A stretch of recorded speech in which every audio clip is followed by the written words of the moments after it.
முன்னாலே நிற்பதற்கு என ஆளாக்கிய பாரதிய ஜனதா கட்சியுடைய முன்னாள் மாநில தலைவர், நான் மதிப்புக்குரிய மரியாதைக்குரிய அண்ணாமலை ஐபிஎஸ் அவர்களையும் வணங்கி, இந்நாள் மாநில தலைவர் நயினா நாகேந்திரன் அவர்களையும் வணங்கி ஒரு சில கருத்துக்களை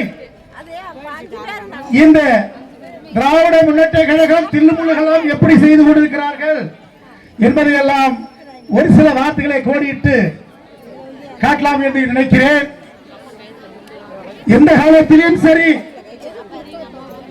கருணாநிதி வாழ்ந்த காலத்திலும் சரி, அன்று எம்ஜிஆர் இருந்திருக்கிறார். திமுகவுக்கு எதிராக அனைத்து இந்திய அண்ணா திராவிட முன்னேற்ற கழகம் ஒரு இயக்கமாக துவங்கப்பட்டிருக்கிறது. அந்த இயக்கம் சரியாக துவங்கி நடந்திருந்தால் அனைத்து இந்திய அண்ணா திராவிட முன்னேற்ற கழகம் ஒரு இயக்கம் துவங்கியிருக்கப்பட மாட்டாது. காரணம், அவ்வளவு அயோக்கியத்தனம், உள்ளமறித்தனம், முடிச்சபிக்கத்தனம். இது கருணாநிதி காலத்திலே துவங்கப்பட்டிருக்கிறது. அவர் போட்ட முடிச்சு இன்று வரை அவர் பையன், அவன் பேரன் ஸ்டாலின் வரை, உதயநிதி ஸ்டாலின் வரை அந்த முடிச்சு அவுப்பதற்கு முடியவில்லை. அப்படி என்றால் என்ன பொருள்? தொடர்ந்து இந்த மக்களை, அப்பாவி மக்களை வஞ்சித்து கொலைகளும் கொள்ளைகளும் கற்பழிப்புகளும் போதைப் பொருள்களும் சுலபமாக நடந்து கொண்டிருக்கிறது தமிழகத்திலே. இதுக்குதான் நல்ல ஆட்சியா? சிந்தித்து பார்க்க வேண்டும். கூட்டம் சேர்கிறோம், கலைகிறோம் என்று இருக்கக்கூடாது. தமிழ்நாட்டை பொறுத்தவரை ஒரு தீய சக்தியா இருக்கக்கூடிய ஒரு சக்தி, சக்தி இல்லாத சக்தி திராவிட முன்னேற்ற கழகம் என்பதை நம்ம யாரும் மறந்துவிடக் கூடாது. இதான் உண்மை வரலாறு. 100 நாள் வேலை தமிழகத்தில் எடப்பாடியாக இருந்தப்போ எப்படி செயல்பட்டது? திராவிட முன்னேற்ற கழகம் வந்த பிறகு எப்படி செயல்படுகிறது? சற்று சிந்தித்து பார்க்க வேண்டும். 100 நாள் வேலை கம்பல்சரி ஒரு குடும்பத்துக்கு கொடுக்கப்பட்டது நம்ம அண்ணன் எடப்பாடி ஆட்சி காலத்தில். அது மட்டுமல்ல, அந்த வாரத்திலேயே ஒவ்வொரு உழைப்பவர்களுக்கும் அந்த 100 நாள் வேலை பணம் உடனடியாக வங்கி கணக்கில் செலுத்தப்பட்டது. ஆனால் இப்போது எப்படி நடந்து கொண்டிருக்கிறது? வங்கி கணக்கில் அவர்கள் பணம் போய் சேர்கிறதா? 100 நாள் வேலை 100 நாட்களுக்கு தரப்படுகிறதா? அதிகபட்சமாக எனக்கு தெரிந்தவரை 25-30 நாளுக்கு மேல வேலை கொடுப்பதில்லை.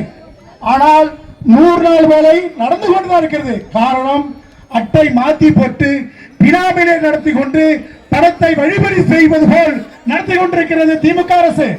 இதுக்கெல்லாம் வன்மையை கண்டிக்க வேண்டும்.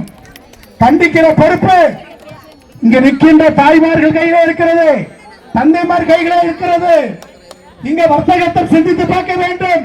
அனைத்து இந்திய அண்ணா திராவிட முன்னேற்ற கழகம் வந்த பிறகு இந்த நாடு எப்படி இருந்தது? திராவிட முன்னேற்ற கழகம் வந்த பிறகு இந்த நாடு எப்படி இருக்கிறதை சற்று சிந்தித்து பார்க்க வேண்டும். சிந்தித்தால் மட்டும்தான் இந்த மக்களை காப்பாற்ற முடியும். கொள்ளைக்காரன் கையிலே இந்த நாடு சிக்கி தவிக்கிறது. கொள்ளைக்காரன் கையிலே இந்த நாடு சிக்கிக் கொண்டு தவித்துக் கொண்டிருக்கிறது.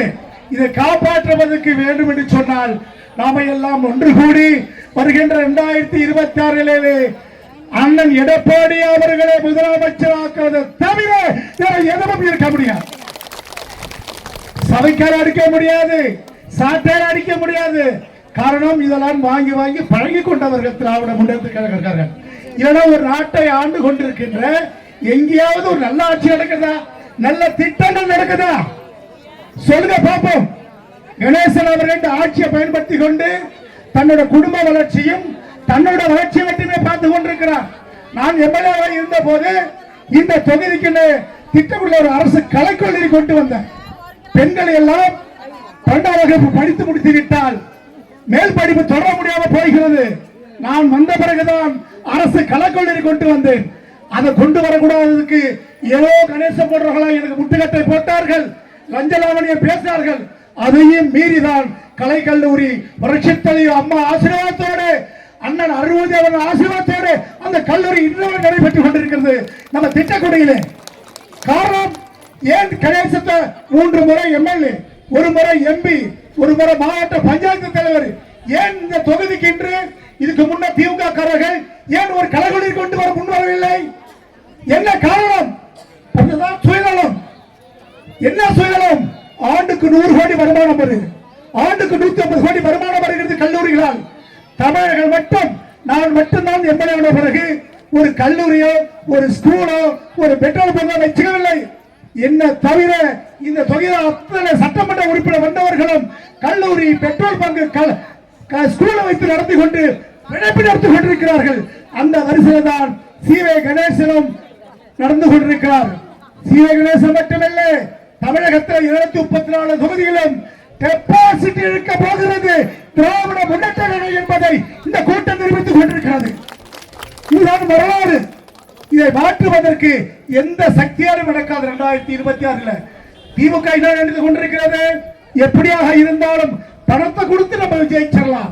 இந்த ஏழ்மையான மக்களை ஏமாற்ற முடியும்.